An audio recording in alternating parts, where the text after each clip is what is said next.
Welcome to the Church of Mabus radio show. It's Friday night. We're all still alive, still moshing to the apocalypse, and man, things are crazy. This is a Mercury retrograde. I think there's something to it, but this one's like a guillotine. That's what it feels like.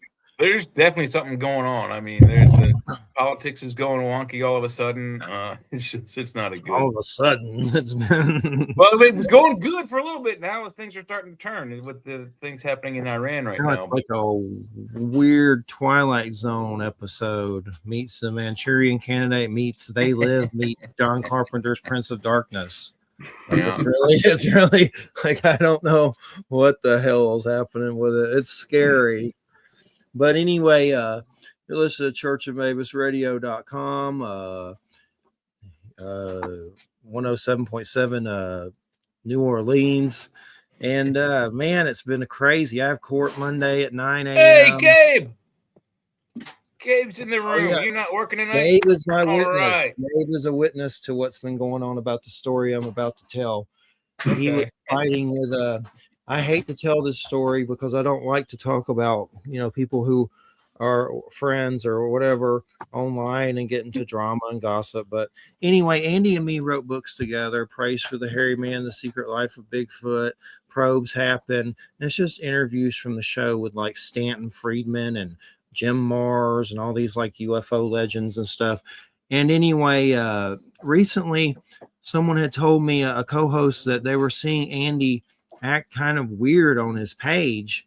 And I was like, well, Andy's always a little weird and out there. So, I mean, that's nothing new, but I noticed, normal, yeah. I noticed that it was heated up a little bit more than usual. And I was like, man, you seem wilder since the divorce. But anyway, he then said that my co-host worked for Epstein. His ex-wife works for Epstein. And Christina and my mother work for Epstein. And Christina is a serial killer, and he just got very paranoid, crazy. No one in my family knows Epstein at all. Wow.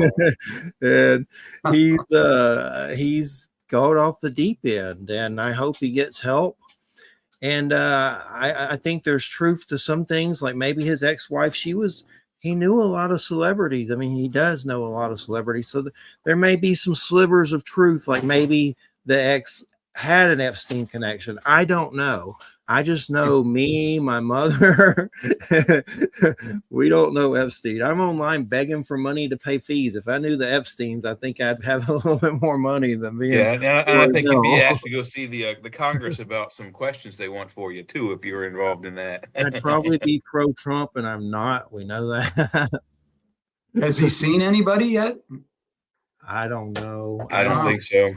I don't know, but we've been friends for a long time, and it was just out of left field.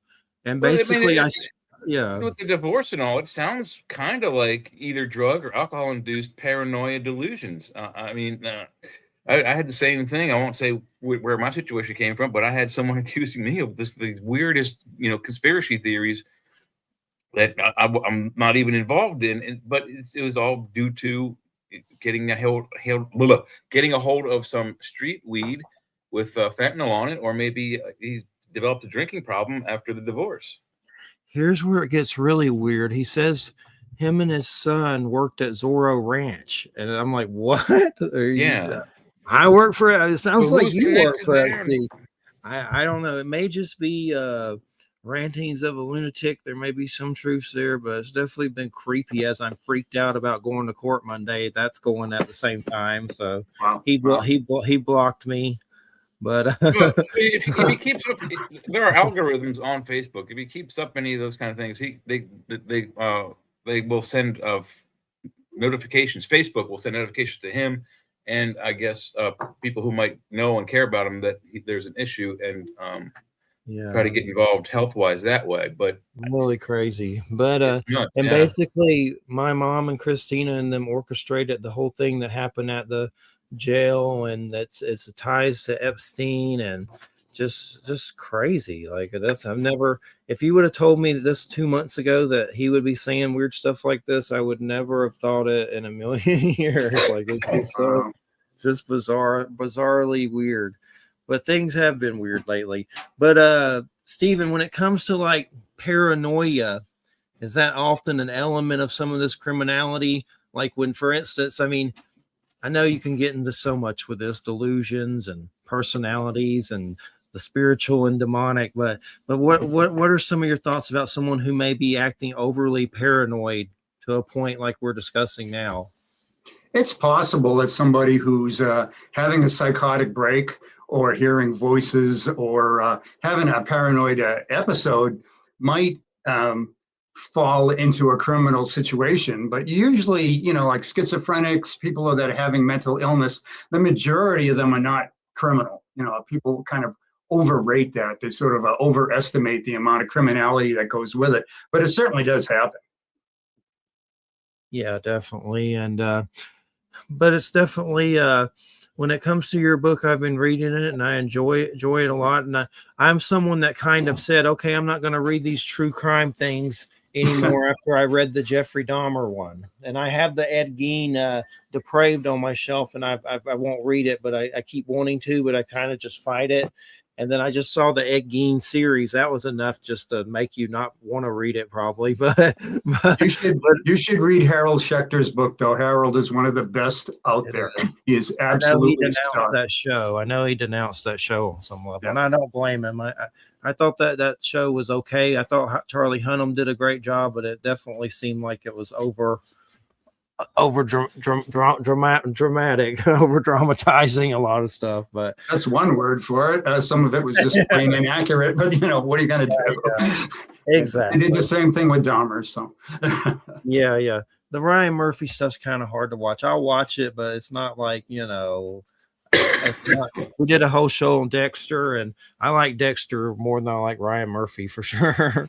See, my problem is I teach class, and I have mostly 20-something students, age-wise, and if I don't watch like the Netflix Dahmer documentary or the Netflix Gein thing, I'm not going to be able to answer the questions when they come in the following Wednesday night and say, "Did he really catch Ted Bundy?" I really have to be prepared for some of these off-the-wall questions that they come up with. So I would probably rather not watch some of that stuff, but I do just to prepare for things. Yeah, we had when I was in college, I went to the Savannah College of Art and Design. And at the time, this was the 90s, we were the East Coast test facility for Sony's new video equipment. So all the students there, how better to test your new equipment and give it to a bunch of, drunk, stoned college students and see how it holds up against that kind of abuse. But anyway, during one of our graduation ceremonies, we had a gentleman, and I don't remember the director's name, but he directed the first Dahmer film. And the stories that he told us that he did in his research for the movie, and how Dahmer actually did die at the end, it was kind of gruesome. I mean, and the signs are there for almost all of the serial killers that they're parallel growing up. I mean, everyone always says the same things about them. They're super smart, very nice and kind, never too busy to say hi, never too busy to stop and give a neighbor a hand here and there. But the hidden stuff, the secret stuff, is where they're cruel to animals. They're, maybe they're bullied at school and they take out their aggressions, in the woods on a bunch of tadpoles. So it's deep, dark, human evil stuff. A lot of them do share a certain lack of empathy, for sure. Yeah. Whether it's with animals, whether it's with people, and they also have a history of a problem with the impulse control. That's where that McDonald triad comes in with the fire setting and the animal abuse and the bedwetting. A lot of the things that you were just talking about, there are a lot of serial killers that do share some of those traits, but the thing is, there are quite a few that aren't. And the one thing that I like to point out when we talk about serial killers and their beginnings is it's kind of amazing how unique so many of them are. There's a lot of them do have their own story that you really have to uncover. I think Dahmer's is particularly unique, and there's a lot of unique stories out there. Mm-hmm. Yeah, I agree. In the very first documentary, the guy showed it to us before he premiered it, nationally. It's very well done, and Dahmer does have a sad story. It's bizarre that in a society that we have these amazing technologies, particularly now, but I mean, even 30, 40 years ago, we weren't napping stones to make knives to cook and eat our food with. Right. We're fairly advanced people, and to have these children go through these experiences and become these monsters, it's a failure on society's part and mental health as well. Yes and no. I think that's true in many cases, but I think there's a lot of cases with serial killers and violence in general where there's a certain biological basis to it as well. And I don't know that anybody can save them. You know, there's a number of them that you can look at their history and you can look at, you know, their background and say, the parents didn't drop the ball on this one. This kid was killing cats from the beginning. Yeah, I mean, right from the beginning. So like, again, it's hard to paint them with a broad brush sometimes. Yeah, I guess that's possibly true. You've obviously been researching this and doing this longer than I have. There's a good recent story with a child molester in California who was going to get paroled on this new bill that Gavin Newsom put into place, where after if you've been in jail for more than 20 years and you're over 50, you can, and you've been good behavior the whole time, you can be released early. Well, this guy's in jail for 3 life sentences for molesting and murdering 9 7-year-olds. So I don't think it's a good idea that we put this guy back into society. But yeah, I don't think he has any place in our society. Yeah, once caught, I mean, that's a good thing. But that's, you know, you brought up a good question, and how are we able to? I mean, I think that for some of the ones, like I think Dahmer was a failure on education, his parents and family. He could have been saved, but by the time he started, it was too late. He had to catch it early. I guess, you know, in his teens or early, you know, pre-teens. How are they able to catch these guys if they're so invisible? I mean, like you said, there's more of them that are unique, that they don't follow a regular pattern. What do you do to catch them? If you're talking about early intervention and you've got kids that are acting in a way that's exceptionally demonstrating a lack of empathy, and generally animals, and specifically pet animals, is something that is a red flag that people overlook. And you know, I mentioned earlier that I've you know, had some history doing animal abuse investigation after I retired, and I've talked to some of these parents that kind of saying, "Oh, boys will be boys, and they will do this and that." And I when I explained to them, I said, "No, your son is not just being a boy when he tortures and kills cats and that sort of thing. This is somebody who could be leaving a trail of bodies 5 years from now. It's something that could happen." So I think there are a lot of times when parents are exposed to that kind of behavior that should set off alarm bells right away. You shouldn't need to tell them twice if they need to take them in. Yeah, it's not a normal thing to do that. I mean, maybe you find a snake in the backyard and you're 8-year-old boy and you pummel it to death with a shovel until it's stuck, because you don't know. You're young and you know it's a snake. That would be normal. That would be normal. Yeah. But to do that to someone's pet or your own family's pet, that's absolutely, red flag should shoot up. Yeah.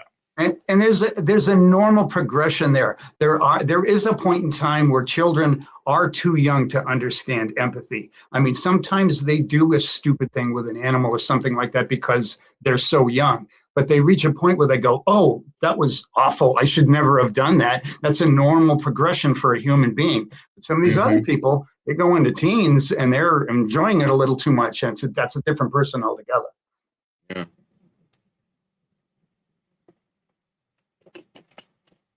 It's but I could talk about Dahmer all day, I think. Yeah, I could too, but so you've been doing this in college level for how many years now? I started teaching university courses in the late 90s, so 27 years or so. I was an adjunct part-timer when I was still a criminal investigator for a long time, and then after I retired, I started doing it more often, more classes. So what do you do to depart yourself from this this mental thinking of teaching kids these horrible monsters every week? What do you do on your downtime to get that out of your head? Oh, I was a hockey player as a kid, and that's kind of what was my main focus when I was in college, and so I continued with that. So I'm a little obsessed with sports to a point, so I can put things aside and look at something else. So you must be excited that we brought home women's and men's team gold for hockey this year. Yes, that was spectacular. Absolutely. Yes, I didn't see the whole game. I'm not a hockey fan, but I did see the ending and the final goal, which was pretty cool. I was more interested in the curling this year, and the first year they did it, they would show the whole game, and the games are long. I mean, it's 10 rounds or whatever they call them, 10 innings. But they always showed them like halfway in, 4 and 5 innings in. I'm like, I want to see the whole thing. I felt kind of cheated. They had some controversy there with the curling. They had some cheating allegations, and the two of them are barking at each other on camera. That was something I hadn't seen in curling before. I have to say that. Yeah, the way that they stand around the scoring circle at the end of the game, and then they start kicking things around. I don't understand how they're so quick to score it, and they start kicking things around. Are you cheating by doing that? I don't know. I agree with you totally. But the game is cool. It's slow, but I believe it's a little bit faster than golf and has a little bit more strategy than golf. That's true. Everything's faster than golf. Yes. One thing I need to plug really quick. It'll take like 2 seconds. Check out Piggles. They make pig harnesses. Piggles.com. They made a pig harness for our pig. You should get a picture of your pig in their harness and advertise it for them. I don't have to do it. This is the second time I've advertised for them, so maybe sometime I'll do that, but not right this second. I can't. I'm not in that kind of mind frame. but great to be here tonight. Let's get to the subject matter. Here's something, Stephen, I've noticed. We've been watching a lot of those paranormal videos and forest encounters on YouTube with Slapped Ham and Maximum Fear and Nuke, whatever. There's a bunch of them on there. But lately they've been showing a lot of ones where a couple is at a national park or just friends are at a national park, and then some sicko shows up and kills them. These are true, real stories, and so they get. I'm like, what is it with some of these killers, man? It's you can't even go to a national park and relax without worried about some nut acting like Jason Voorhees. But there's just been a lot of killings like that where people have just been randomly selected to be killed at some kind of park. And this just sucks. It's just it is, but really, I think look back and think about the Zodiac killer and things like that. I mean, people have been doing that for a while. We hear about it a lot quicker these days, that's for sure. But people kill for absolutely no reason whatsoever, and they've been doing that for a long time. It's crazy. But as far as and then I like to, what do you think about it? I guess from a spiritual perspective, is it demonic or is it psychological? I mean, I'm sure you have a lot of places you could go with that for sure. That's a great question because, obviously I spend an awful lot of time looking at psychopathology. And I one of my last books, I did some interviews with a woman that I personally knew as a friend who ended up committing a double murder. And she took an insanity plea. And so I spent a lot of time talking to her specifically about the nuts and bolts of what she went through and what it was like to be in a psychotic state and what happened before and after and all that. And that was all very fascinating. But that's the kind of behavior that we've always described many years ago as being demonic and being, spiritual. I since have become friends with, for lack of a better word, an exorcist. And we've spent a lot of time talking about such things, and he's kind of pushed me a little farther away from everything being mental illness, and everything automatically being some sort of psychopathology, and saying that, if you do believe in Christianity at any level, then you should probably be thinking about possession and that it's possible. So I did do a chapter on exorcism and mental illness, how it sort of overlaps a little bit. I find it to be a fascinating topic. Quick, just an anecdote. I won't tell the whole story. Jeff knows it. But you know the ending of the Exorcist, where the priest says, "Jump into me," and then when he gets the demon, he jumps out the window and goes down the stairs. Right. Well, first, interesting about that story. Number one, that house is 3 blocks away from that staircase. Number one. Mm-hmm. So it's a hell of a leap. Really, I mean, it's 3 blocks over 4 or 5 different houses. If you can spider walk down the stairs, you can do anything. That's okay. Right, exactly. Yeah, probably so. But number two, we were young kids. We were coming back from a museum tour, and I don't even remember what museum it was at this point. But all the kids on the bus, we were sitting at the light, and we were looking at the car barn, which is where next door to where those stairs are. That's where the cars for the street cars were for DC is now a museum. Anyway, we see this gentleman standing there in a coat, just launches himself down there really fast, and at the end stands up, and we're all screaming. Turns out that this is the guy who's the stuntman for the priest who does the stunt at the end. He was just testing to see if he could do it, and was talking to William Peter Blatty and the director at the bottom of the stairs once he bounced all, and God, it was scary as hell. But we witnessed him practicing the stunt for the end of the movie, which when I didn't see the movie, the whole first part of the movie scared the living hell out of me, not the ending. So I knew what I was looking at. I knew the guy was safe. I could watch that movie 100 more times, I think. I saw it when I was like 9 in the middle of a winter blizzard. My parents, brother and sister had gone out to dinner because I was sick. I didn't go. So I was like really bad. 13 years old. And it was on CBS. It was on broadcast television. And it still scared the living snot out of me. While I was watching it, my dad came up to the front door when we had the door open and just a glass window there. And I saw him, and I almost jumped to the ceiling. He scared the living crap out of me so bad. Yeah. I remember seeing that movie as a kid in Boston. We went downtown and went to go see it. And we got in a line that went around the corner, down the block, and around the building to get into this movie. And there was a reason for it. That's for sure. It was amazing. Yeah. I'm glad I missed the theater experience on that one. It was much later that I saw the actual uncut R-rated, and then later they did the director's NC-17 cut, which is even grosser. But the first one, just even the cut for TV one, was enough to scare the living piss out of anybody. I don't know. I don't care how strong you are. Right. Yeah, the uncut at the movie was crazy, and there were people getting sick and running out of the theater. I mean, they really did do that. I mean, it had a really bad reputation for that at the beginning of the movie.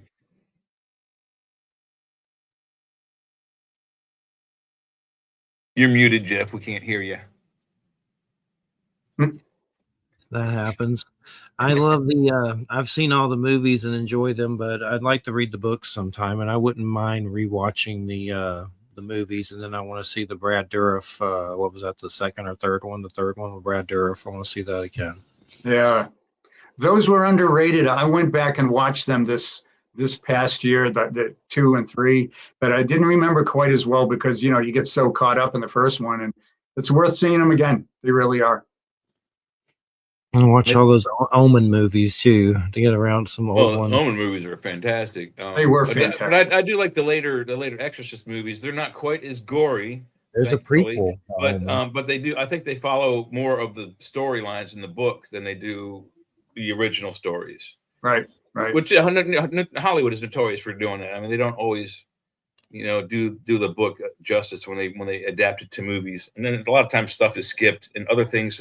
If there's a lot of things that they have to get said that there's too much of, they can combine them into one character, or take several characters and combine them into one, and it dumbs down the story and ruins and changes the plot, in my opinion. No, I read Jaws over again this year because of the anniversary, and one of my favorite examples. Yeah, and talk about doing a different version on screen, and they really did it better. Actually, I agree. It's my one example that I use where Hollywood actually took the book and made it a little bit better. I mean, imagine watching that movie, sitting there for 2 hours, being scared to death, right? Seeing all these body parts floating around and blood spurting out of the ocean, and then finally you see the shark, and it almost gives you a heart attack. And in fact, one of the stuntmen on set actually had a heart attack because the thing scared him to death so much while he was doing the stunt. Sure. And then on top of that, at then the end of the movie, the shark just goes to the bottom of the ocean with the boat and drowns. What a horrible ending. Oh, what an awful ending. I read that ending again and thought, are you joking? I mean, what are you talking about? Plus, they had the mafia going on in that thing, and it was like, oh, we need to fix this. And they did a good job with it. Oh, it's like I say, the one example of Hollywood changed ending. I mean, to put that scuba tank in the shark's face and then smile, you son of a bitch. Boom. That's fantastic. And then it's another excuse to throw in a deeply horrible, bloody, gory scene. Right. Absolutely. Jay loves Jaws, so you got him. It is the number Talks one about Jaws every show movie of all time. It has to be. I like it. I like Jaws. No one considers it a horror movie. It is actually one of the best horror movies because you don't see the monster bad man serial killer until the last 15 seconds. Well, that's just it. I mean, it's Hitchcock at sea, basically. I mean, when that guy's leg 100%. kind of wanders into the view of that one scene, you just didn't expect that kind of realism, and it felt like you were there. Absolutely, I loved it. Now we have Terrifier 1, 2, and 3, which I enjoy those movies, and I know the guy that plays the Art the Clown, David Howard Thornton. He's on my Facebook. I know him, but I like them. But the violence in those movies is just too much. Like, it is a lot. That's a lot to watch those. So I don't watch them over and over or anything, but I will go one time, maybe two, but probably not more than that. You never know. Maybe a third 10 years from now or something. but sometimes when the gore is over the top, it's meant to be hilarious. For example, this is just real. It's too real. It's almost too real. It's too what's real. The movie? Oh yeah, Reanimator. Do you remember Reanimator? Mm-hmm. It's a horribly funny movie, and it's extremely. It's graphic, but it's like, campy, funny. Graphic. Sometimes they become a caricature. I think that was meant 100% meant to be, a satirical, like almost, an NC-17 vaudeville thing. My friend and I, we snuck some beers. I snuck some beers. He snuck some wine coolers into the theater, and we're sitting there drinking and watching this movie, and we are literally giggling and laughing our full heads off. And these two pretty girls were sitting in front of us. One of them turns around and goes, "Why are you guys laughing at this?" And I said, and I was tearing, laughing so hard. And I looked her straight in the face and said, "Because it's fucking hilarious." And just turned around. I mean, we couldn't hold ourselves straight. It was that funny. Yeah. One thing that's interesting to me is how some of these killers will toy with the police. Like, you got the Zodiac killer, sending letters and messing with them. That's a lot of balls. That's a lot of, I could imagine me in that situation. Day one, I'd probably just stroke out from that, just the stress of it alone. But I'm just kind of, who are some of the killers that have done things like that? And I want to hear a little bit about that, if you could. But really, so many serial killers, their biggest personality trait is an over need for control. And when they connect themselves to media or with the police or the newspapers or whatever it is and start toying with them, I mean, they get to show how much smarter they are than you are and everybody else. And it's really a natural step for them. And you had, the Berkowitz and even the DC snipers and Jack the Ripper. And there are so many times. And BTK is an excellent example of doing it to the point of getting himself caught. So, sometimes they do it a little too much. Did Gacy mess with the police any? Gacy was different because Gacy, right from the beginning, knew he was under severe surveillance, and he just didn't run away from them. He started being their buddy. I mean, after a while, he started talking to him. He had him come in the house at one point and told him he's going to, make dinner for him and give him a beer or whatnot. I mean, but that was Gacy's personality. That's how he kind of controlled people. And he absolutely showed them that he wasn't afraid of them, and then just kind of ran around town and made them chase him. So that was his way of toying with police. But also the same token, he also felt justified with what he was doing, didn't he? Justified in the kills? Yeah, like he would what I think that in his eye he didn't feel like he was committing a crime. Well, I mean, he liked to blame them and call them hustlers and say they were garbage and saying they all deserved it and all of that sort of thing. But, Yeah. he went through a lot of different stages too. I mean, this is somebody, I think a lot of people think that he was killing himself, that he was looking at, kids that were gay or hustlers or whatnot and was acting like his own father treated him. I mean, he was pretty Yeah. multifaceted in his psychology. And then he kept all the bodies just in his house, right? Or his crawl space and weird places just in his house. You just living there like they're all around like a Imagine doing mausoleum. that.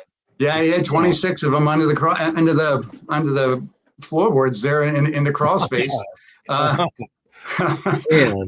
How long does it take for the smell of a decaying body to go away? It's months. that's a lot of. That's an interesting point that you would bring up, because there's people on both sides of the argument saying that there really wasn't a smell going on there, that the police shouldn't have been able to get a warrant and all that. And then there's others. I mean, and one individual I can think of who's a funeral person who said they were absolutely smelling, and everybody should have been able to smell it through the floorboards pretty easily. But it's something that should have been easily detected.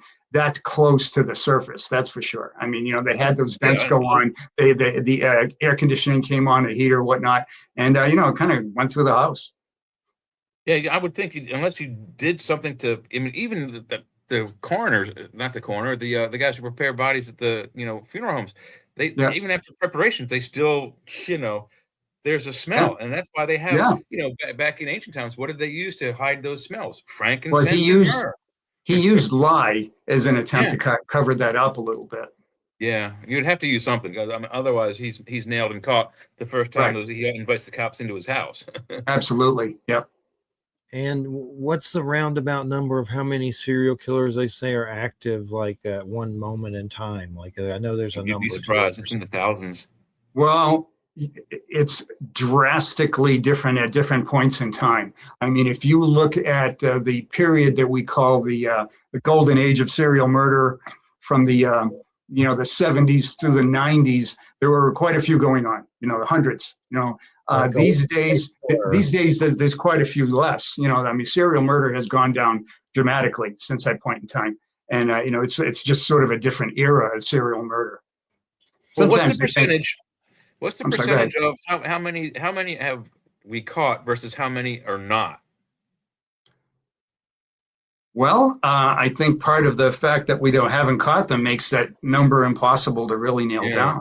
That's probably going to be the scarier number if we're able to determine how many unsolved serial murders are still out there by other individuals. I think there's been some algorithm type programs put together based on unsolved murders geographically. It's called the Homicide Project, and they've actually picked off different serial killers that were operating in different geographic areas just by looking at that kind of an algorithm as far as unsolved murders. But I don't think it's a ton now, but it was pretty bad for a while. Well, I would hope that there's not that many, but I would think they have statistics for people who report rape, that there's many more who do not. So I'm thinking the same kind of algorithm works with the serial killers. There's so many that we've caught, and so many more that either have stopped or are just so elusive that they haven't been caught and or never will be caught. Yeah, but the problem is you're starting to look at people like Joe Giannangelo, the Golden State guy, and Samuel Little, people that were caught due to either confessing late in life or being caught on some of these DNA profiles that they didn't have back then. Some of those guys are actually being caught in their 70s, and you're finding long histories of serial murder. I don't know that we're going to keep doing that. I think a lot of those guys have either died or been caught. I think right now, at this point in time, at this date, we're not going to get a whole lot more like that. Yeah, it's one of them data points that you want to know, but it's going to be near impossible to get it. Right. You have to, what you end up having to do is you have to look at unsolved murders, and you have to back into them. Yeah, and the problem is you can have one individual who is responsible for 50 kills, or Yeah. if you're in an area, you could be of like a high victim facilitation.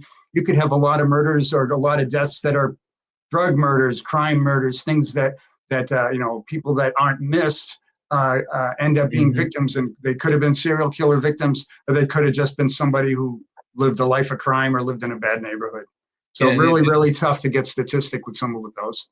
yeah, and you just gave me a good kind of a segue there. We got this new AI stuff coming around. I wonder what would happen if we applied AI to some of those unsolved murders. Would it be able to detect patterns and certain areas where Also, there might be serial killers and such like that?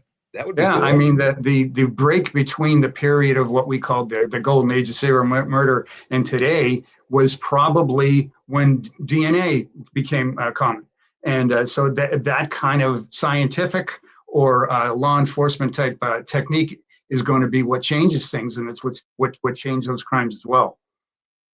Yeah, and on top of that, on top of any kind of splatter DNA that might be captured, there's also digital DNA that can happen now, or what they call your digital footprint or whatever, Yep. which is what they're trying to do with the Nancy Guthrie case. But I think they've been barking up the wrong tree from the beginning. But that's just me. Yeah, I had a serial killer that I interviewed for my first book. That we talked a lot about serial killer motivations and how they thought and whatnot. And he told me, he said, we're at a point now that the long-term kidnappings are the kind of crimes that are replacing serial murder, because serial murder it's been more easily detectable than it was in the past. But a lot of some of these people that are being snatched off the street, put in a prison and in a basement and kept for 20 years, we don't know about those, and we rarely find them. So he was telling me that, and he's talking about people he knew, that some people are more successful with that, and that's sort of a crime of the future.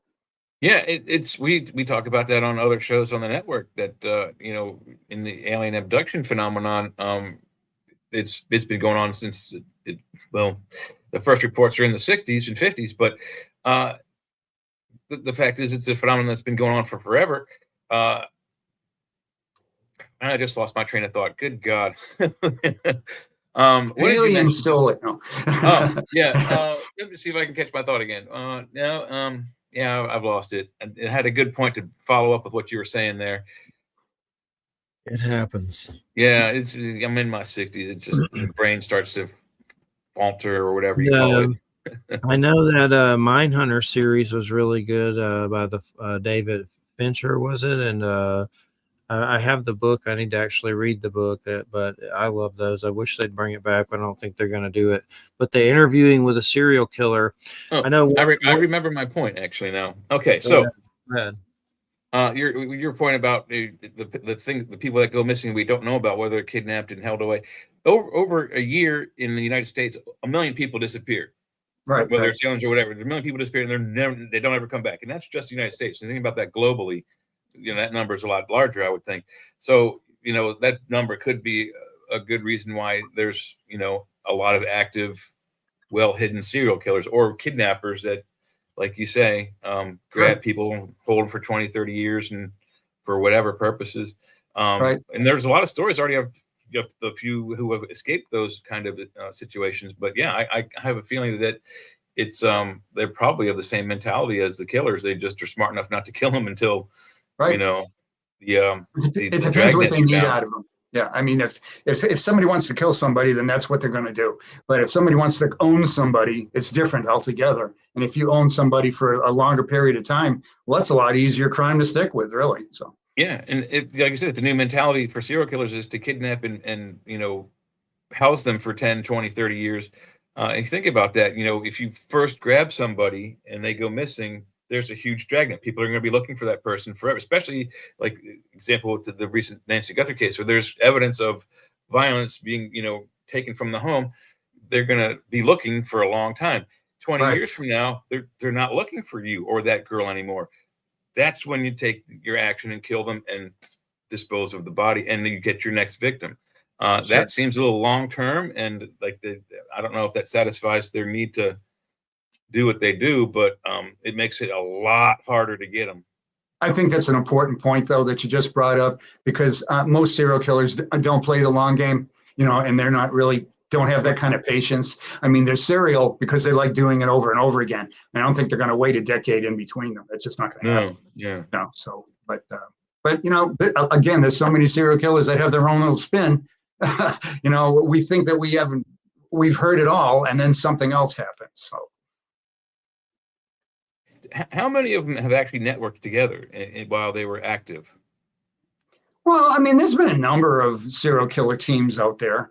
I mean, I think Bittaker and Norris are probably one of the most famous couple serial killer teams. You've had, actual female serial killer teams and male, female out there. So there's been plenty of serial killer teams that work together. Generally, when you have teams, you have a leader and a follower. Right.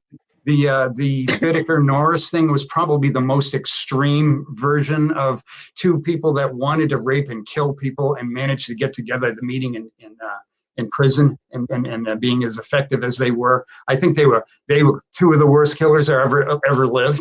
But those are individuals that generally feed off each other psychologically and commit worse crimes or more crimes than they ever would have done by themselves. Because of the competitive base, I can do better than you, or that kind of thing. Sure. Yeah, and they a lot of times they will have what they call a shared psychosis, where they actually will share that psychosis, and they do feed off each other. Are most serial killers Virgos? I'm a Capricorn, and I think there's some Capricorn killers, but none of them spring to mind. But are most of them Virgos, or do you ever look at their astrological sign? I don't know the answer to that question. You beat me on that one. I don't know. Now you're going to make me look it up. Thanks for that. I've seen it. You can look into it, but I've seen a lot of memes like on Facebook where it'll have lists of serial killers and it'll say they're all Virgos. And I'm like, it'll just be like a bunch of like famous ones and they're Virgos apparently. Yeah. But it's something to look into. I don't know how true it is, but I know. I always say I think the Russian doll maker killer was a Capricorn, but I don't know if that's true. There was that Russian guy that like made women into dolls or something. Yeah, I don't know the answer to that one, but I'll absolutely look at that. I like fiction serial killers better, like Hannibal Lecter, which that's a rough one, but I've enjoyed all the Thomas Harris books. And when I start getting into the real stuff, I kind of edge away and like, give me back Stephen King or whatever. Give me back fiction. Yeah. Well, I mean, just the fact that they're real is what catches my attention. When I was a little kid, I used to be obsessed with monster movies, in the 60s. And my mom used to let me go to bed early and then wake up at midnight and watch, all the old horror movies. And the thing is, as much as I enjoyed them, they didn't scare me at all. I just found it as entertainment.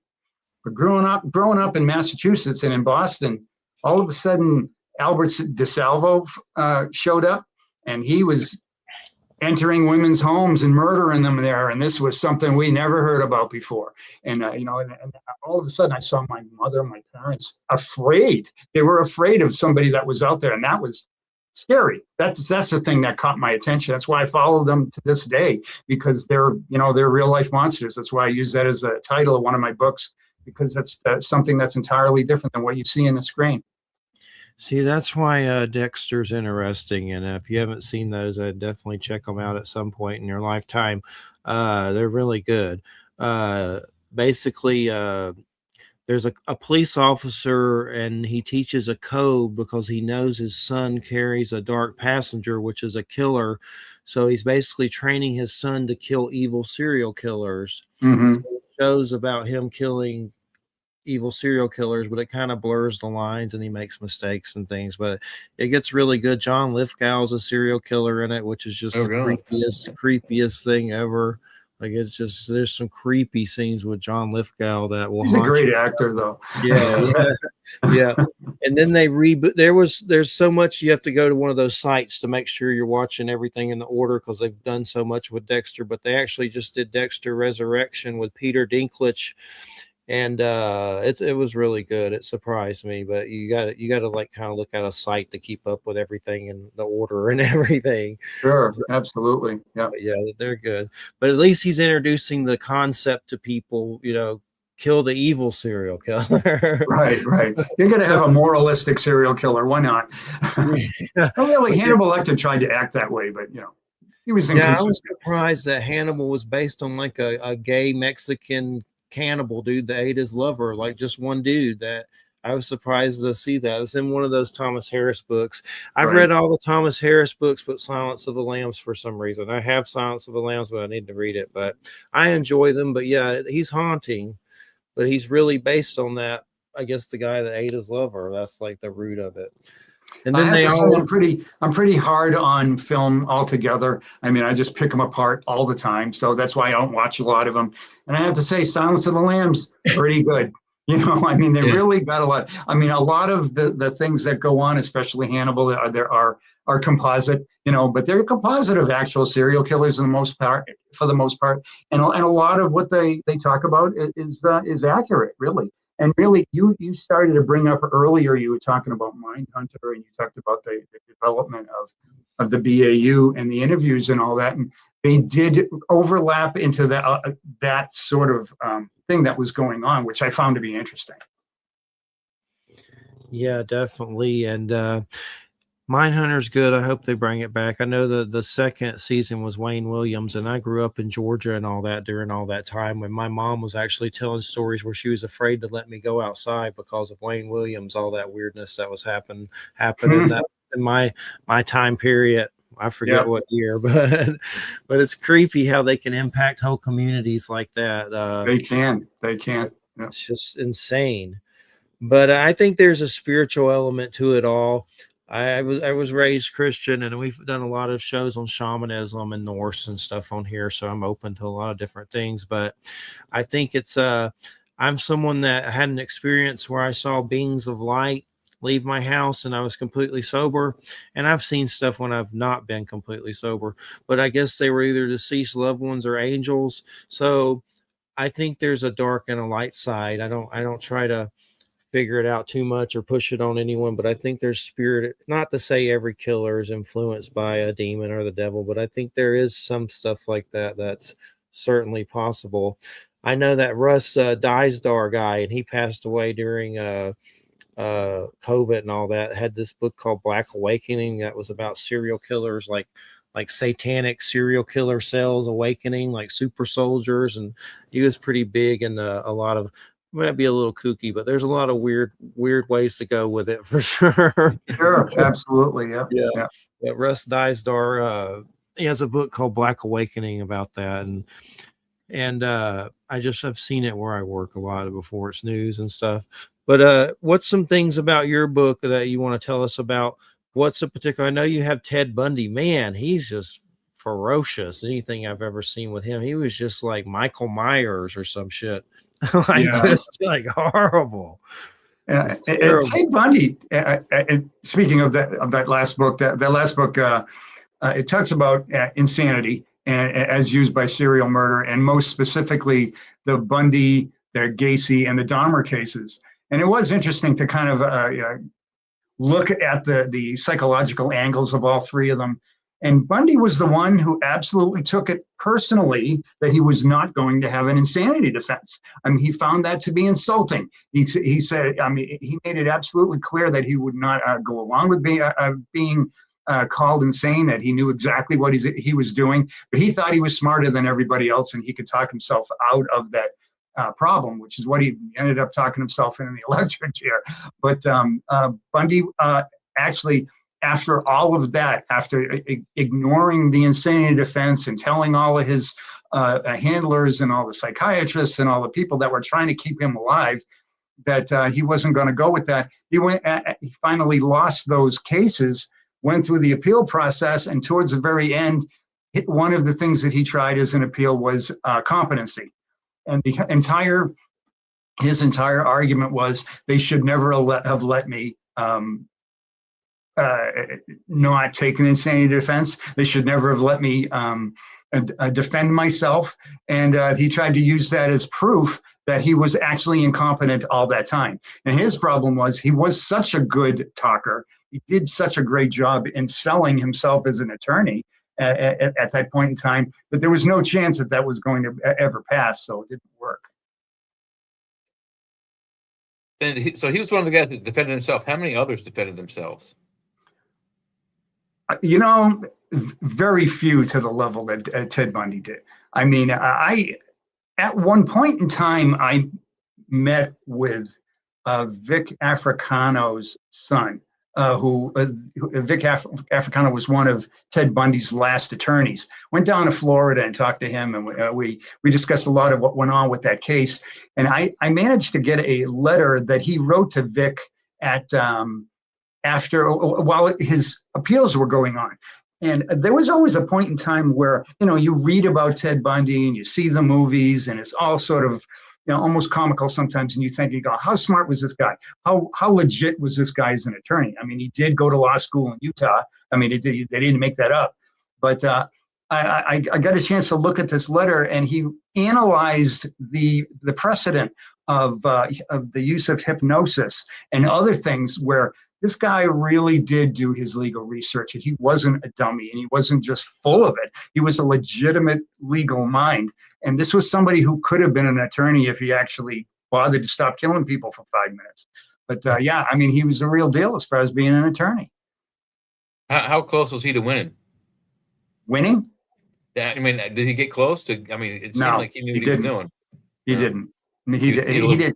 His problem was he couldn't put aside the game playing, because part of it was that typical psychopathic behavior where he had to play with them. He had to, you know, show them that he was smarter than they were. He had to, you know, enjoy the cat and mouse game and all that, and it distracted him from the point at hand. He might have had a better shot at it, but the problem is, between the public outcry and everything that was going on, he wasn't going to win that case one way or the other.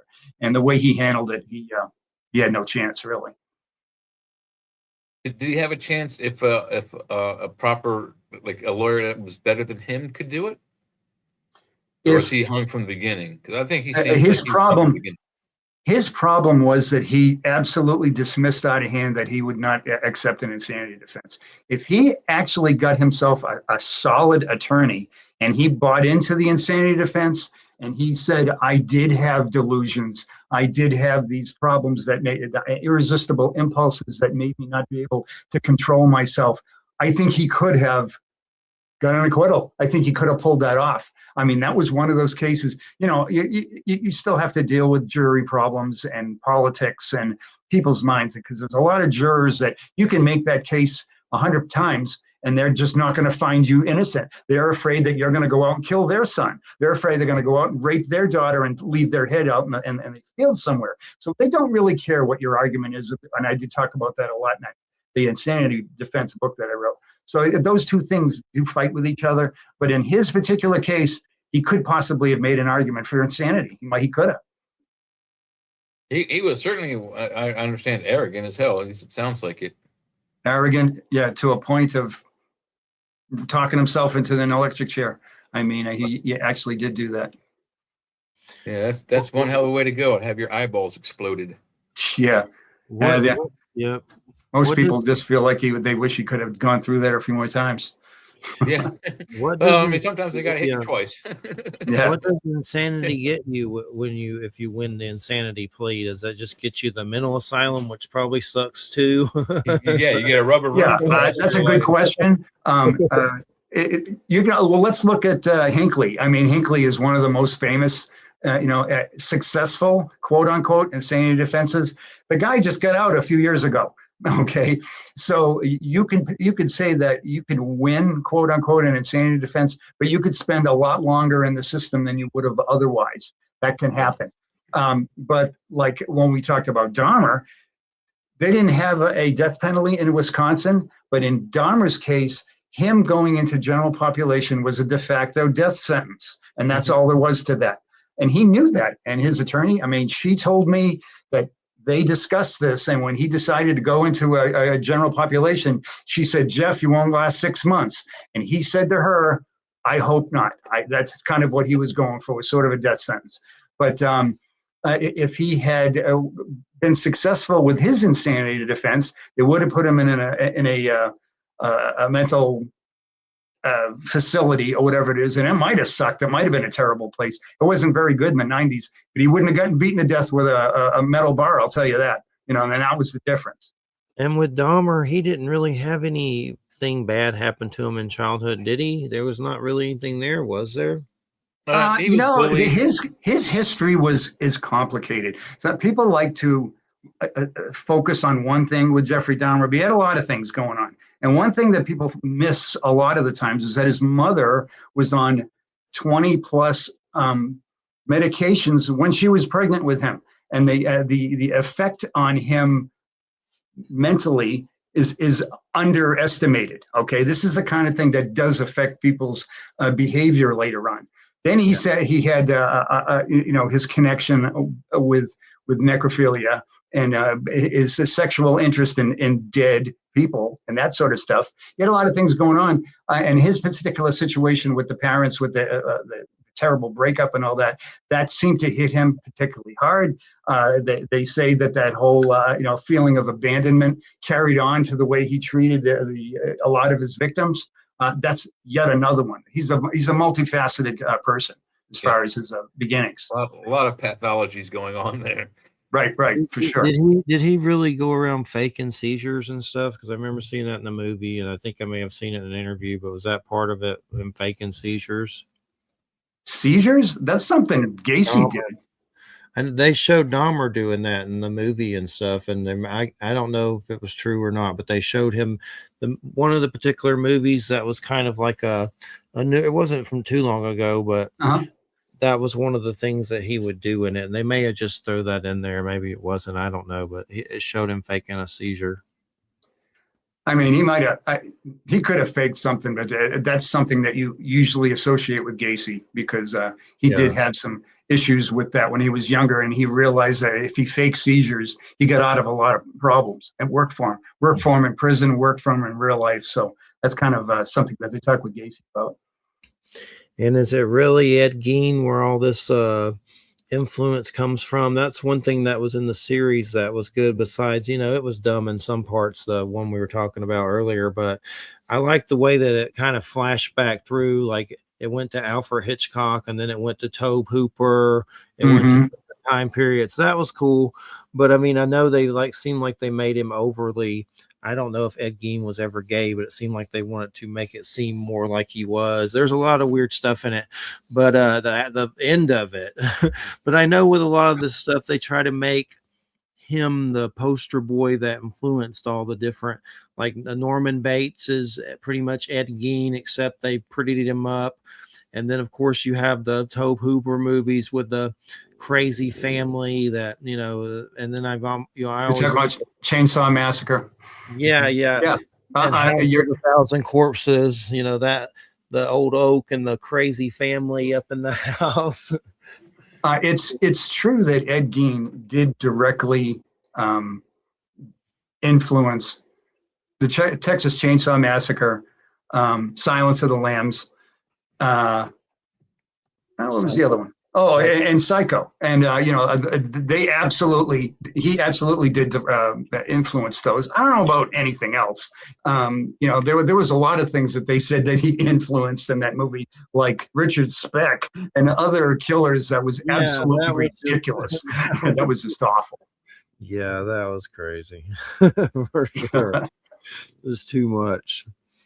You're like, I got to watch 10 episodes of this. So I'll do it, I guess, but I won't be watching it again. That's for sure.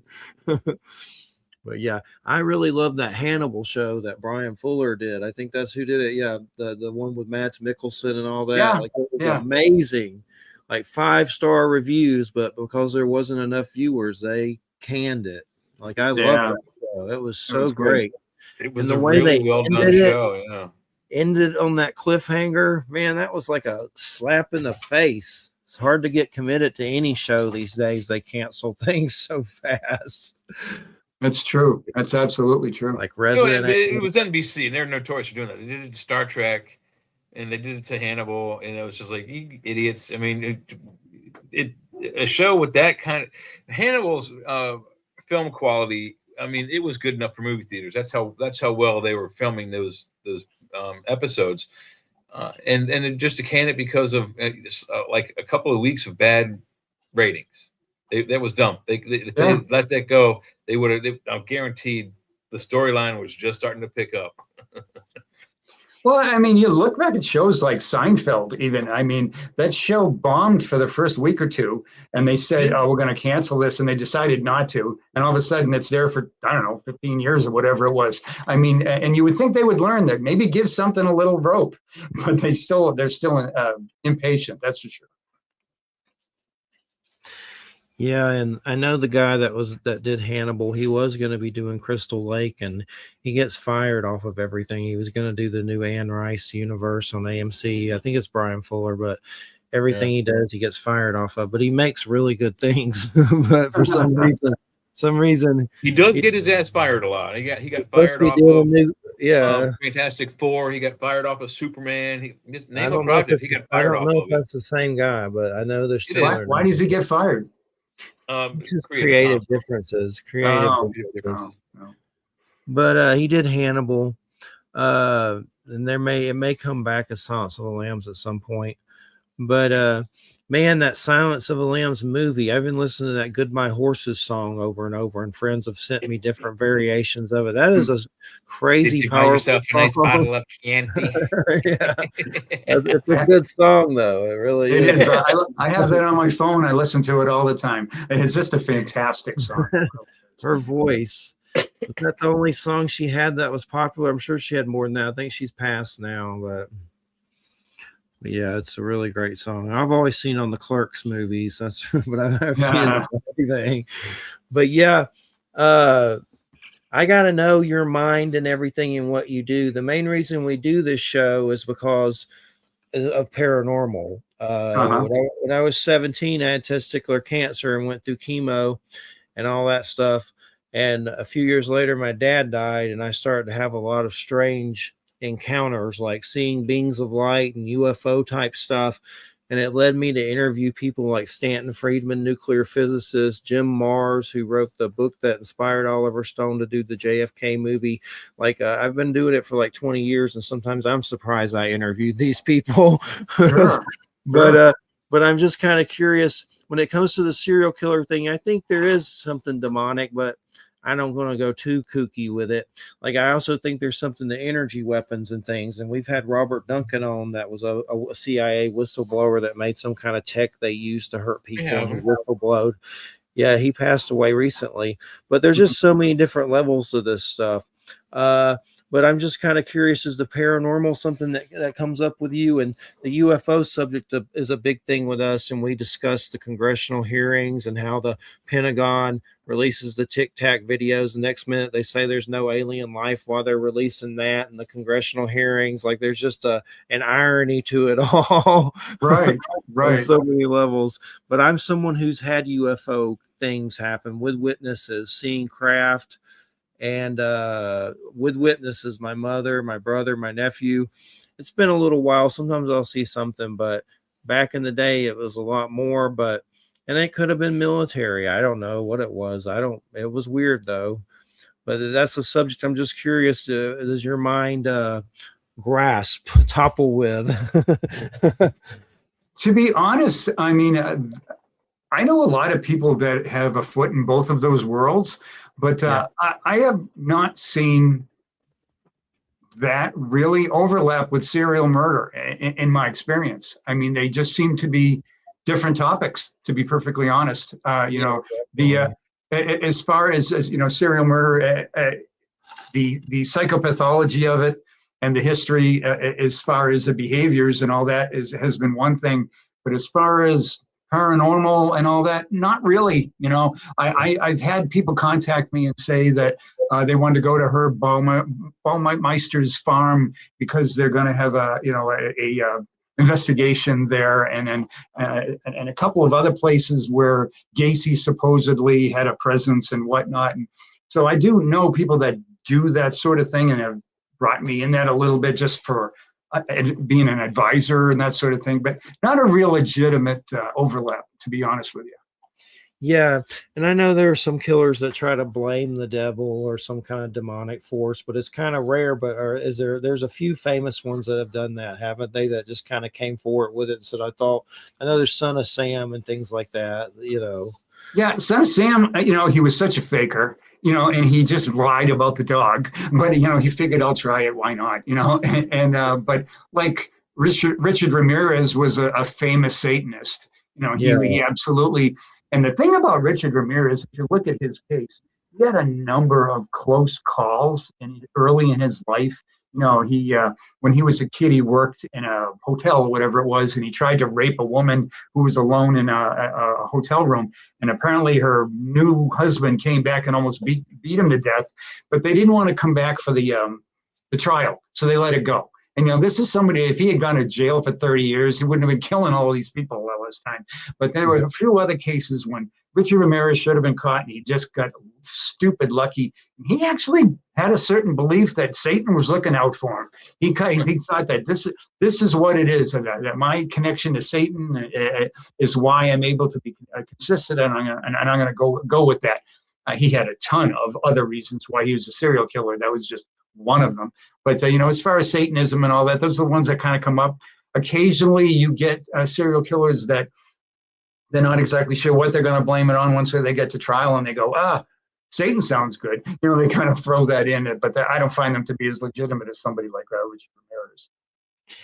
Yeah, it's usually just an excuse, but right. But definitely, you said you have a friendship with an exorcist that's affected you on different levels, and I think there's a light and dark side and good and evil, but you got to be very careful. Like a lot of people want to blame the devil for every freaking thing that's ever, every fart that happens, Yeah. And but I'm kind of curious. What are some things that? So do you believe there's spiritual warfare since talking to this exorcist? I do. He's changed me on that point. There's been a couple of things about spiritualism in the last couple of years that I've sort of changed my mind on. One of which was Dahmer's conversion to Christianity, which was a very specific, different example of something that I changed my mind on after looking at that.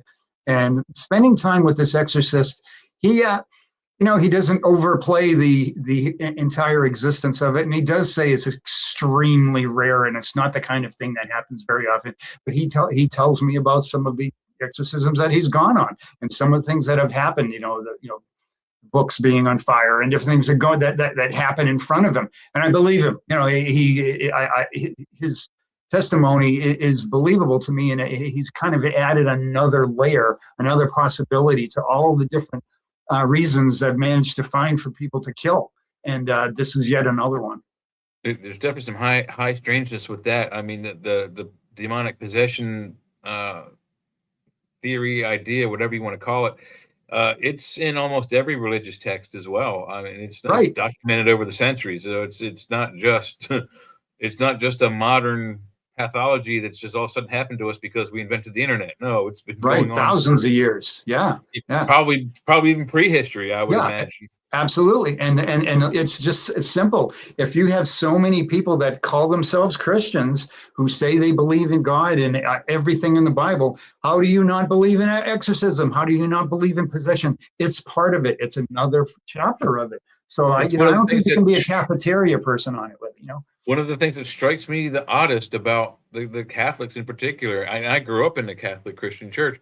I don't believe it. I haven't believed in God or religion since I was about 6, but it's another show. But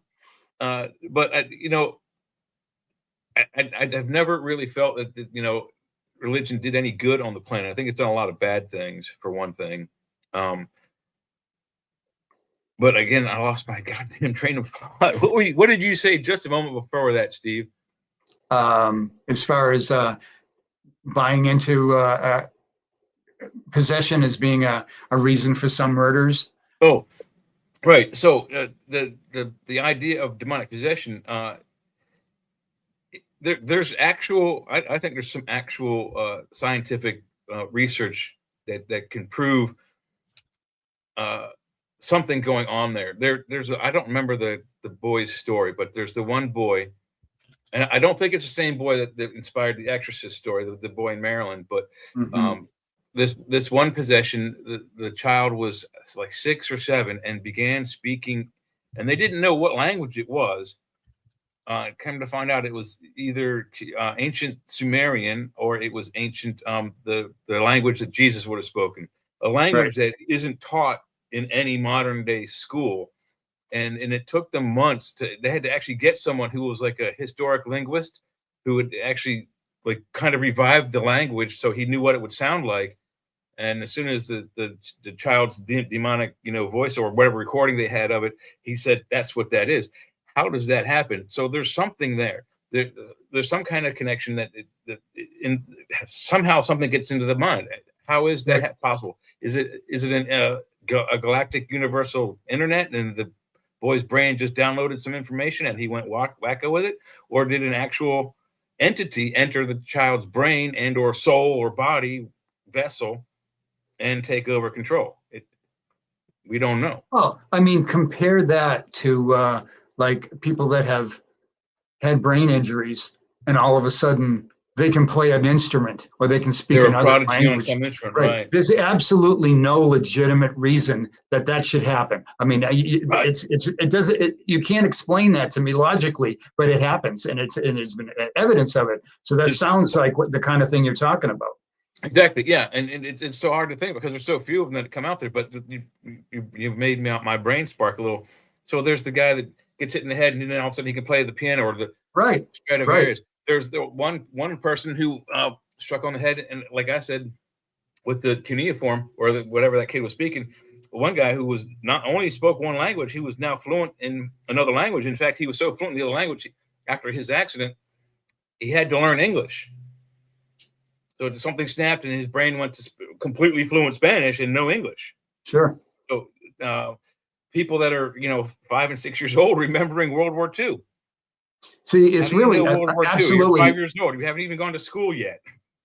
It's amazing how little we know about the brain. I mean, it's as advanced as we are, I mean, we're absolutely still primitive when it comes to brain analysis. It's kind of go out in the universe and puddle jump or go to the moon and the Mars and do this and go outside the solar system. We don't even know everything about our planet. We don't know everything about our brain. I think we should stick around the local neighborhood first and get to know everything that's on our planet first. And then once we figured out everything on the planet, hey, there's no more to look around on here. Let's go to another planet and find out what they've got.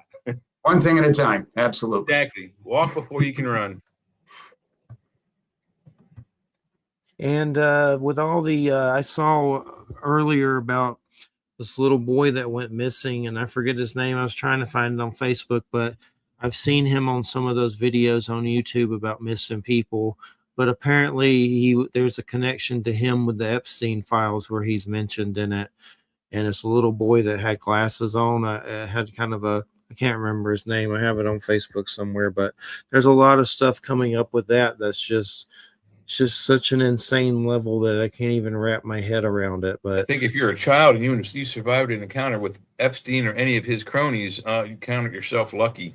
Yeah. If he's even still alive, like he's still missing. So they say he was trafficked or something like that. But there's just so many levels of that to where that goes on, and ringleaders of it that they think, Epstein was definitely one of the ringleaders. That it seems to lead to a lot of other crazy places that it's just so much to even wrap your head around. Like, and the atrocity. We haven't even seen the beginnings of all the stuff that's going to happen from those files yet. Yeah, and then the disgustingness of it. There's so many different things in it. But as far as some of these killers, do all of them usually have sex with the victim, or do some of them is that not an element at all? Like, I mean, there is one thing I alluded to this earlier. Just don't use the word all, because it absolutely doesn't include everybody. I mean, there are individuals that the sex is everything. It's the entire point. Whether it happens to be sadistic sex or whatnot. Some hate women to a point that they want to destroy them to the smallest molecule, and some of them profess to love women so much they can't control themselves and they have to attack them in that manner. Other people with the same thing with men and different races and different reasons that they commit crimes or violent expressions to them. So yeah, I mean, and there's a number of serial killers that have absolutely no sexual connection whatsoever. I mean, there was a time in the 70s and 80s where we kind of thought the lust killer or the sex killer was the essence of the serial killer. I think that's the most obvious because that's the serial nature of them. That's the repetitive rape, torture, murder type of killer. That's the classic serial killer. But there's just a number of people that like to kill somebody. And the actual, I mean, some of them might get a sexual charge out of it, and some of them just want to do that. So I have to keep coming back to saying there are exceptions to every single rule. And whenever you think you're all done finding out why people kill people, there's another one that you have a serial bomber in Texas, I think it was a few years ago. He ended up killing himself. We never found out why. And sometimes you just never find out why they were killing people. So it's just kind of bizarre that way. Yeah, I was going to add that, there's an extreme difference between the one who wants to murder and the rapist. The serial rapist, it's a different pathology. It's more on control and terrorizing the women because of their pathology. With the serial killers, like you said, they have a wide range of reasons why they do it. But I think most of the rapists are pretty much of the same mindset, but they don't want to kill. They're not usually killers always. That's true as far as the killing part. Rapists in general, there's a certain level of typologies for rapists. They have different type of aggressive patterns and why they kill, and some of them are like very passive and just want to commit a rape and pretend that person was actually involved in it, that they wanted to, and another level up that they wanted to actually extend a certain amount of control and whatnot and aggression. Ones that are even worse have a certain amount of hatred towards women, and even worse than some of the most extreme sadistic types. And at the very end of the spectrum, you do have some that kill. But it is true that when you're talking about serial rapists, it's not uncommon for an offender to kill them, to do anything other than getting rid of the victim. And it's while they still end up being a serial killer, they're not killing because they particularly love killing individuals. They're just getting rid of them. One example that I have is, I told you about the serial killer that I interviewed for one of my books. And he tried to convince me that he wasn't a psychopath, and we got over that after a while. But he finally, he was explaining to me, he goes, listen, this is what it's like. If you steal cars, when you're done, you get rid of the car.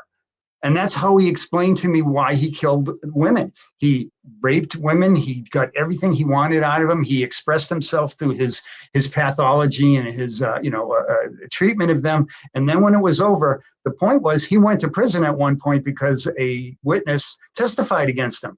And he was not going to do that again. That's all there was to it. And he killed every one of them after that. And his point was, I killed them because they were inconvenient. I couldn't have them out there. So he was actually trying to sell himself to me as not a real serial killer because I'm not really into killing people.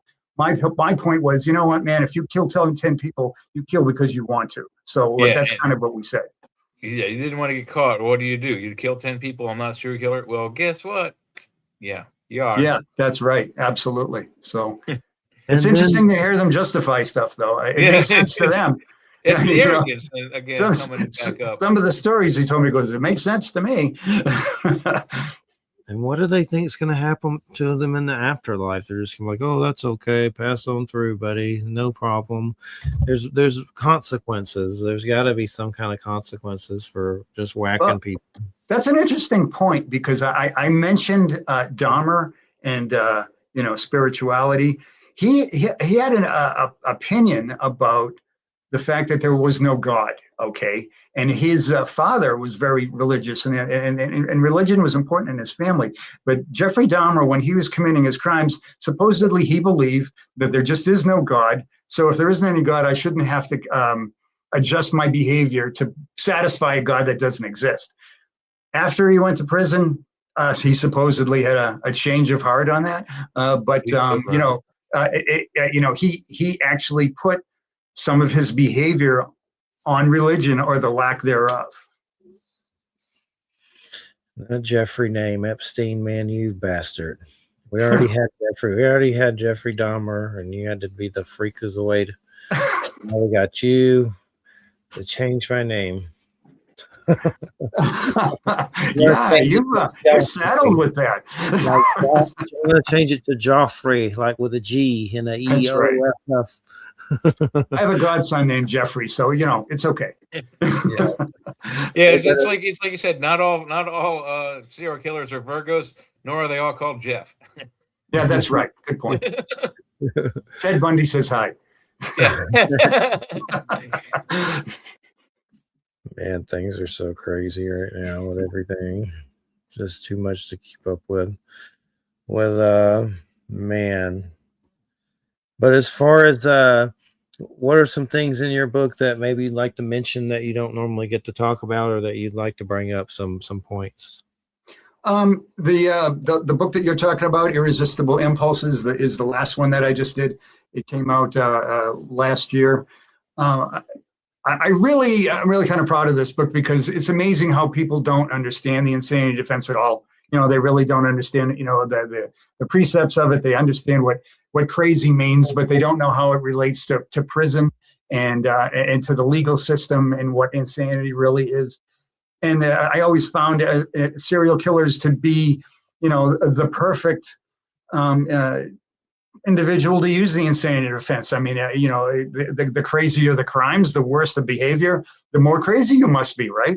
And just sort of the things that go on throughout the course of a lot of these cases with jury behavior, and they'll tell you later on that some of these discussions, like explaining what irresistible impulse really is, that somebody cannot control their behavior, that they know the difference between right and wrong, but they might hear voices, or they might have some other compulsion that makes them have to kill somebody, and they might buy it. They might believe that once they hear the testimony and some of the experts.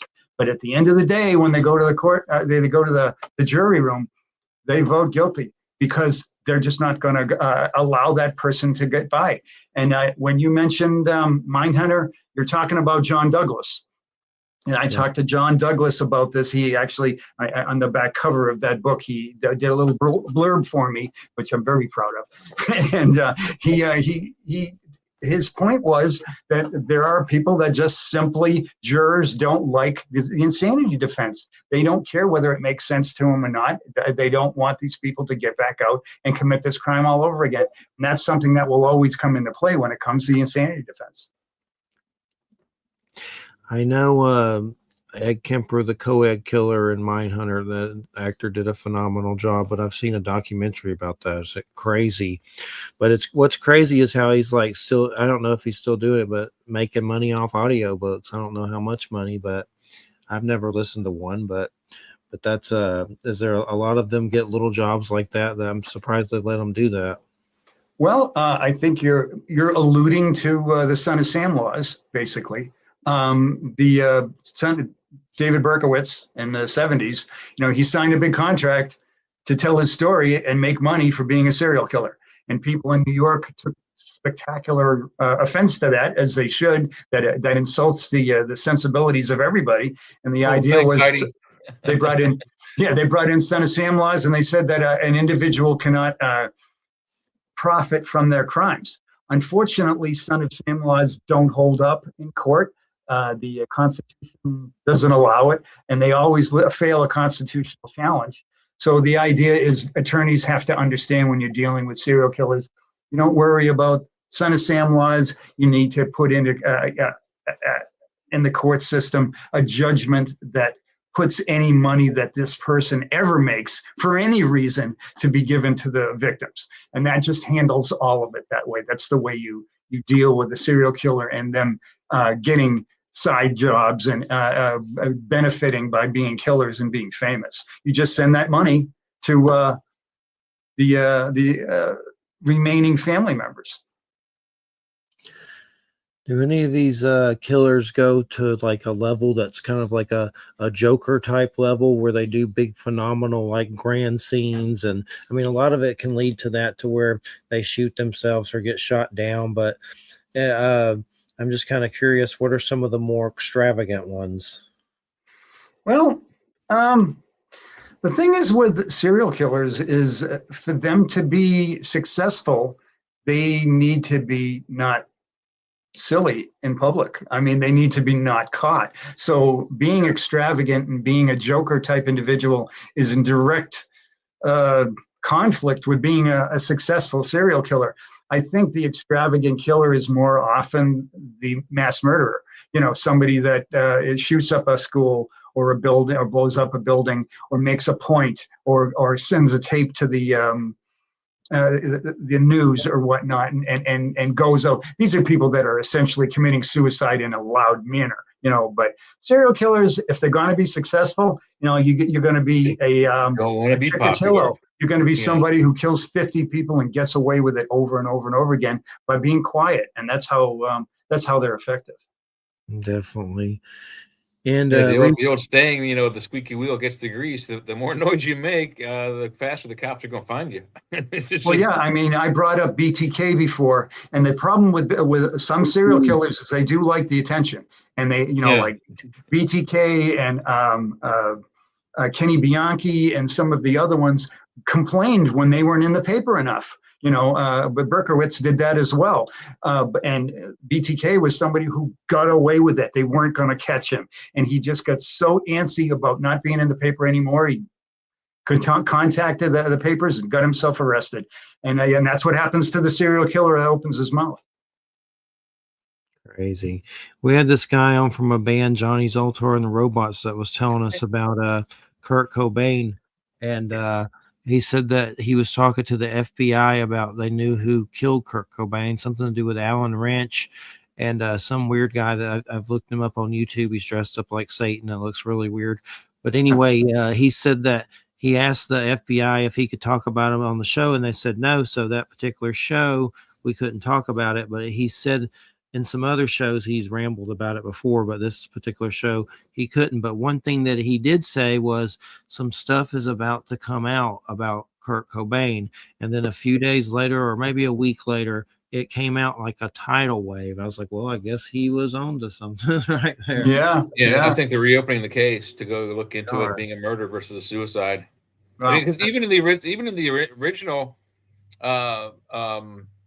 autopsy report from the coroner, he even said it was murder by suicide murder. He mentions it in the original autopsy. So interesting, very interesting. Yeah, they say that they gave him heroin and OD'd him. It was like 3 times the strength in his body, and they gave it to him, and he possibly OD'd, and then they shot him, but he was dead supposedly. But the rumor is they gave him a shot which was 3 to 10 times the amount of heroin that would kill a normal addict, and then once he was incapacitated, they laid him on his couch, put his shotgun in his hand, and pulled the trigger. Wow. Yeah. That's one that hit me hard in junior high. That was a rough one. That was a shock. Yeah, I was in high school, but I remember it. It was horrible. And I have a weird story with it. I'll tell quickly. When I was going through chemo, I was going to shoot myself. I had testicular cancer, lost one, and I heard lithium, and I didn't pull the trigger. It felt like some kind of force stopped me from doing it. Wow. And then I wrote a letter to Nirvana telling them, and then he shot himself. So I was like, well, there's my line.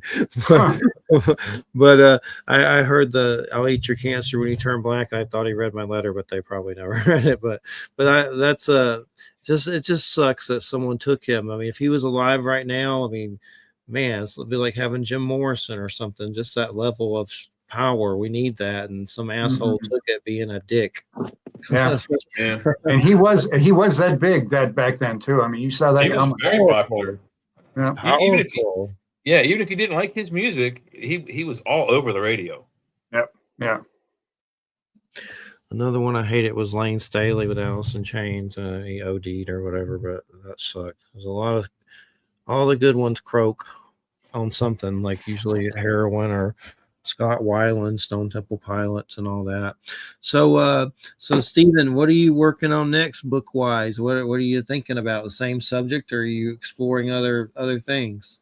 I'm trying to force myself kicking and screaming to another category, but unfortunately, psychology and serial killers is sort of an obsession with me, and I can't seem to get past it.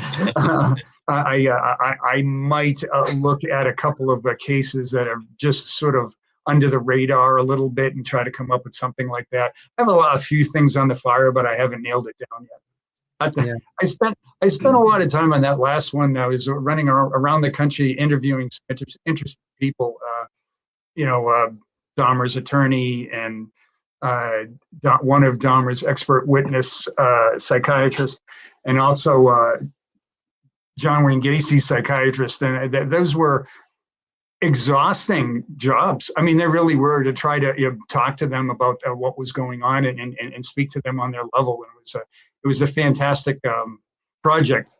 And now, if I go on to something else, I feel like I have to do that again. I have to kind of get on that level again. So I'm still thinking. I'm still working on it. Who is a killer that maybe you've mentioned in the book or maybe not, that's kind of haunted you the most over the years looking into this stuff? There's a lot, isn't there? There are a lot. I feel like there's such significant offenders. You would feel like that so many of them should be a once in a lifetime type killer. I mean, just looking at Gacy, how the different layers of his life and how that went, and then you can move on to like a Dahmer or even a Bundy. I mean, you shouldn't have a world that has had all three of these people exist. I mean, but they did.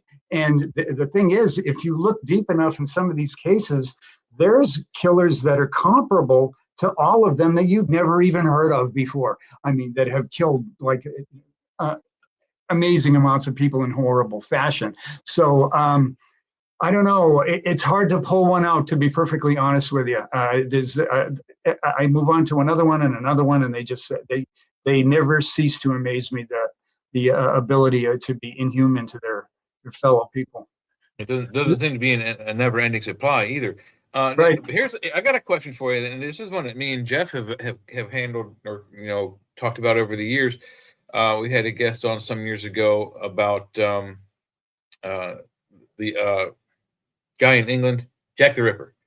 And the theory we were talking about was that it was, what's that doctor's name? He was in Chicago. No, it was not H.H. Holmes. No, you don't think it was H.H. Holmes, really? Absolutely not. No. Wow. Okay, so Jeff and I were kind of convinced that it seems to line up with H.H. Holmes. Who do you think is the Jack the Ripper? Ripper was his name was. I'm getting the name wrong. It sounds like Kaczynski, but that was the one person that the FBI and also Scotland Yard has landed on. I went out to England and went on a Jack the Ripper walk and actually talked to somebody who was putting on a Jack the Ripper walk, and they told me about the Black Museum at Scotland Yard, and they had all the Jack the Ripper stuff there. And I was lucky. The Polish guy.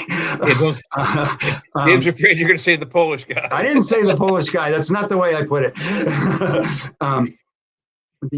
I went there and was able to visit Scotland Yard's Black Museum and look at all of their stuff. And I spoke to the people there, and the people at Scotland Yard absolutely positively said it was the Polish guy and weren't. And this was years ago. They were not even arguing with it at that point in time. H.H. Holmes, it just doesn't line up for me. It never did. And I find the Holmes connection fascinating, but I never knew. I wasn't there, so I don't know who killed who. But I've had Jeff Mudgett on, who is related to Herman Munster Webster. Jeff Mudgett, I've interviewed him. I have a book of his signed that he gave me when we first started doing this. But it's interesting, and Holmes is freaking creepy as hell. He is creepy as hell. He's a great story. He haunts me. That's one that will haunt. The one thing I liked about the whole Jack the Ripper story before we had all of this is that it comes up in Star Trek. And he's like, they put in Star Trek, Jack the Ripper is actually like as we talked about earlier with the possessions, it's a supernatural entity, whether it's gaseous form or energy form, whatever. They never really explore that part of the creature, but they track it from Earth through the galaxy to this place they're at, where the Jack the Ripper entity kills these female victims in front of Montgomery Scott. He actually possesses Montgomery Scott to do the murders. And so I thought that was an interesting twist, that Jack the Ripper is an immortal energy being that is somehow from Earth or came from other planets, landed on Earth, killed for a while, then went on to the next planet and the next one and the next one, and just followed humanity out into the stars. That's a great story, but high fiction, though. Yeah, definitely high fiction. No doubt that. Yeah, they were definitely smoking something when they wrote that story back in Gene's offices.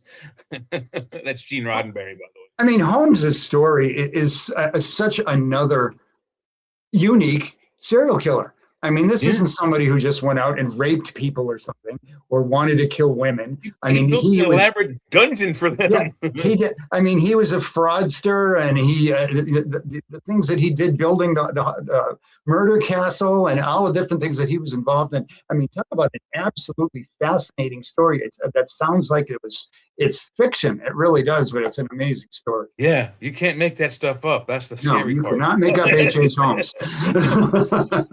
Sad to hear that Scorsese Devil in the White City situation fell through, or something weird with all that. They were supposed to be doing that series, but it fell through. Yeah.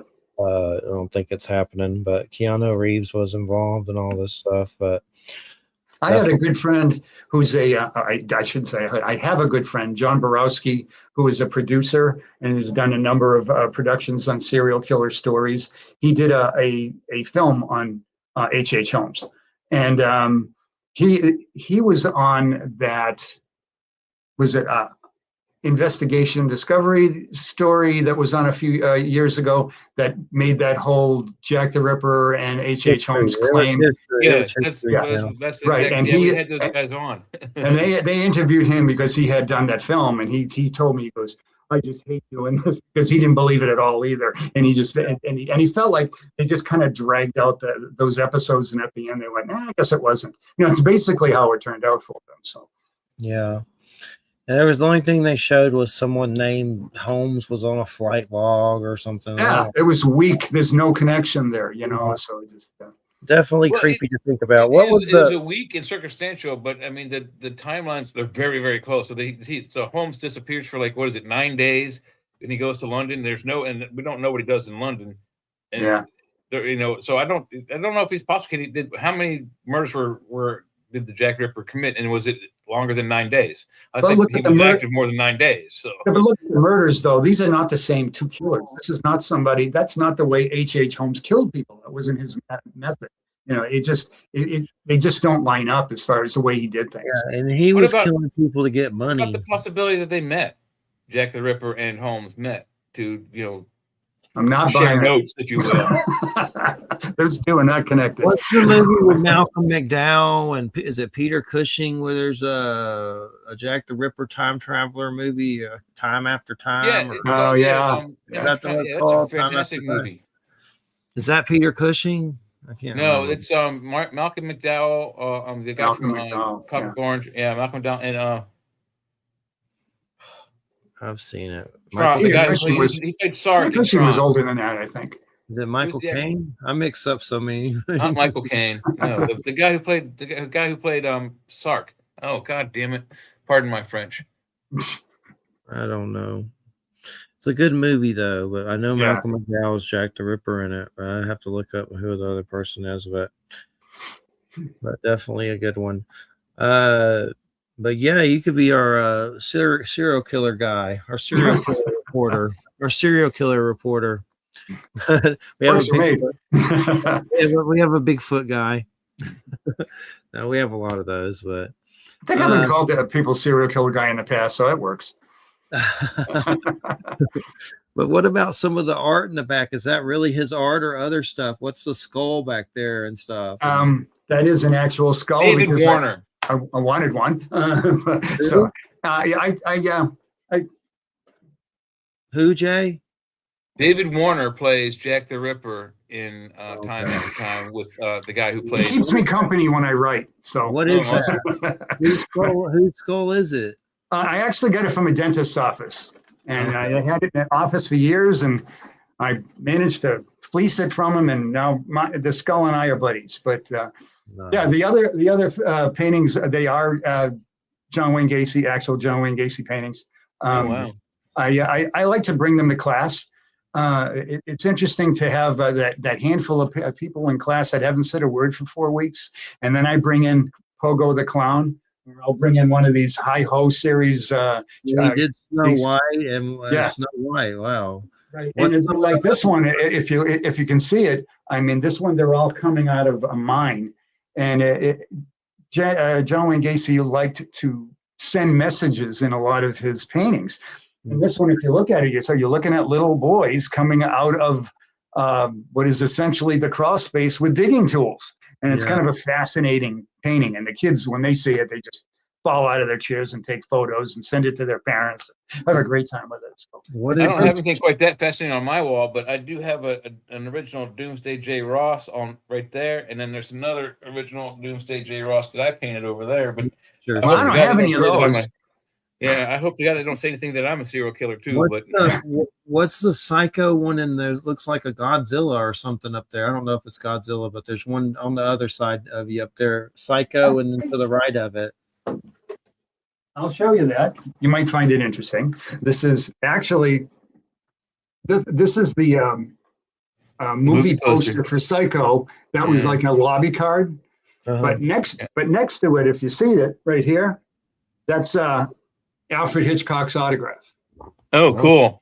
It's like, he used to draw his little caricature of his face. In 1966, now I'm dating myself. I hate to do that. But I went to New York City with my mother, and we went and saw a taping of some Mike Douglas show or something like that. And Alfred Hitchcock was actually there. And we got to talk to people after the show, and my mom says, ask him for an autograph. And I'm like, he scares me. But she said, just go do that. And Alfred Hitchcock literally signed that autograph for me. Well, I'm going to age even further because I was born in 1966. So there you go. You're just a kid. What's the smaller one up there that looks like a fire or Godzilla or something? I'm looking at one right there. The one that was next to Psycho. The one that was next to Psycho to the right. Yeah.